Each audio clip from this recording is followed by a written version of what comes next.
कई साल पहले की बात है। एक विस्तृत और हरा भरा राज्य था जिसका शासन राजा फिरोज करते थे। राजा बहुत ही नेकदिल, न्यायप्रिय और जनता के मित्र थे।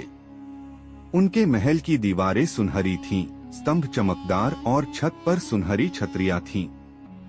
लेकिन राजा के मन में एक चिंता हमेशा रहती थी, राज्य में ईमानदारी, सच्चाई और न्याय के सिद्धांत कायम हों। राजा के दरबार में कई मंत्री और सलाहकार थे, लेकिन उनमें कुछ लोग अपनी लालच और सत्ता के लिए धोखा करते थे।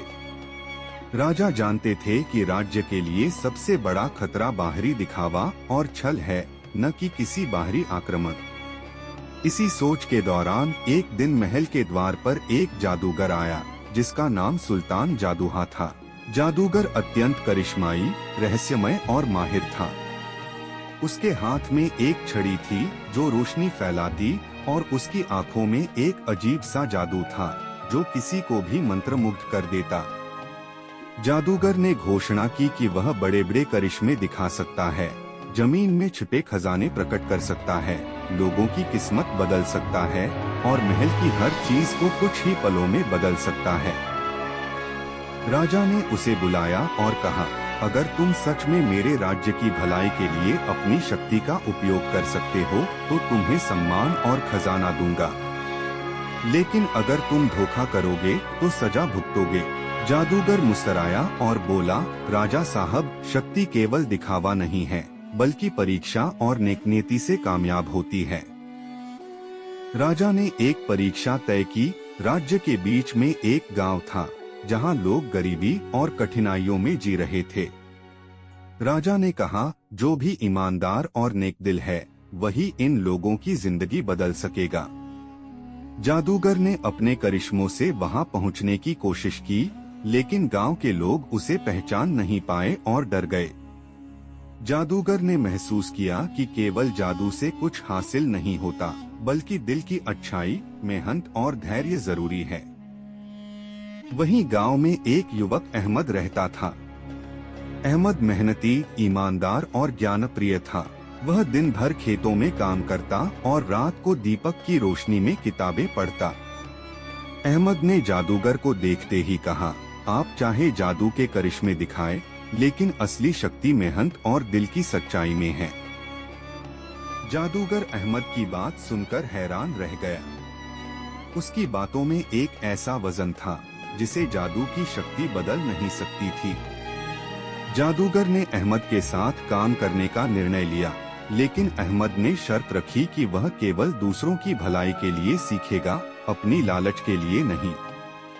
राजा फिरोज ने इस स्थिति को देखा और महसूस किया कि अगर जादूगर की शक्ति अहमद जैसे ईमानदार इंसान के हाथ में आ जाए तो पूरे राज्य के लिए भलाई और समृद्धि का कारण बन सकती है। उन्होंने अहमद और जादूगर को गांव में रहने और लोगों की मदद करने की अनुमति दी। समय बीतता गया और गांव में बदलाव आने लगे।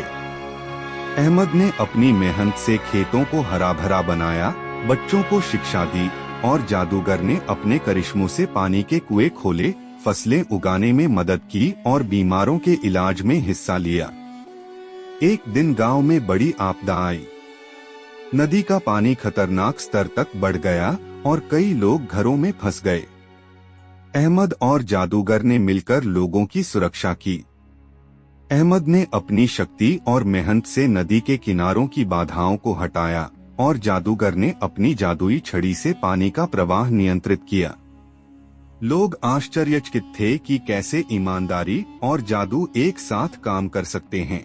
गांव के बुजुर्ग अहमद और जादूगर की बहादुरी से बहुत प्रसन्न हुए। अहमद ने सबको सिखाया कि मेहनत और ईमानदारी ही असली शक्ति हैं, चाहे कितनी भी बड़ी आपदा क्यों न आए। कुछ महीनों बाद दरबार में एक चालाक मंत्री ने राजा से कहा कि यह जादूगर आपके मुकाबले में अधिक शक्तिशाली हो गया है। अगर वह अपनी शक्ति का गलत उपयोग करे तो हम सब खतरे में हैं। राजा ने सोचा और अहमद से सलाह ली। अहमद ने जवाब दिया कि शक्ति हमेशा खतरा नहीं होती, बशर्ते इसे सही दिल और नेकनीति के साथ इस्तेमाल किया जाए। हमें सभी को सच्चाई, मेहनत और न्याय के सिद्धांत अपनाने चाहिए। राजा ने अहमद की बात मानी और फैसला किया कि राज्य के सभी लोग इस सिद्धांत पर चलेंगे। सच्चाई और ईमानदारी सबसे बड़ी शक्ति हैं। जादू और कौशल का उपयोग केवल दूसरों की भलाई के लिए होना चाहिए। अन्याय और छल करने वाले कभी सफल नहीं हो सकते। 1 साल बाद राज्य पर खतरा आया। पड़ोसी देश के सरदार ने गांव पर हमला किया। दुश्मन की सेना बड़ी और खतरनाक थी और गांव वाले डर गए। अहमद और जादूगर ने मिलकर योजना बनाई कि लोगों को सुरक्षित स्थानों पर ले जाया जाए। अहमद ने गांव के रास्तों और नदी के किनारों की बाधाओं को हटाया और जादूगर ने दुश्मन की सेना को चकित करने के लिए जादू के करिश्मे दिखाए। दुश्मन की सेना ने अहमद की मेहनत और जादूगर के करिश्मों के सामने हथियार डाल दिए। राजा फिरोज ने अपनी सेना को भी गांव की सुरक्षा के लिए भेजा और सबने मिलकर दुश्मन को वापस भगा दिया। गांव वाले अहमद और जादूगर की बहादुरी पर गर्व महसूस कर रहे थे। राजा फिरोज ने घोषणा की कि राज्य में कोई भी शक्ति या कौशल केवल दूसरों की भलाई के लिए इस्तेमाल होगा। अहमद और जादूगर ने अपनी क्षमताओं से राज्य में खुशहाली, शांति और विकास कायम किया। गांव के लोग मेहनत, ज्ञान, ईमानदारी और न्याय की महत्ता को समझ गए। राजा ने अहमद और जादूगर को उच्च सम्मान दिया और राज्य के सभी लोगों को सलाह दी कि ईमानदारी और मेहनत सबसे बड़ी शक्ति है।